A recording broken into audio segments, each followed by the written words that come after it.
అభిషేకం శివుడికి ఎందుకు ఇష్టం అంటే శివుడు ఆకారం ఏమిటి? లింగం కదా.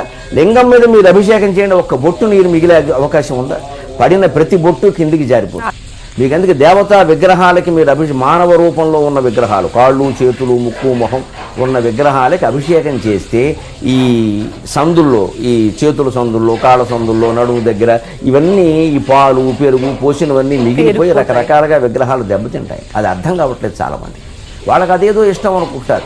ఎవరికి కావాలమ్మా ఇంత సృష్టి మనకిచ్చిన దేవుడు లీటర్ పాలు కోసం ఏడుస్తున్నాడా? మన అజ్ఞానం కాకపోతే అవి నువ్వు సేవించరా అబ్బాయి, నువ్వు బాగుంటావని మనకు చెబితే మనం ఆయనమే పోస్తున్నాం పట్టుకెళ్ళి. అదే సాంఘిక సంక్షేమ హాస్టల్లో పాలు లేక పిల్లలు బాధపడతారు.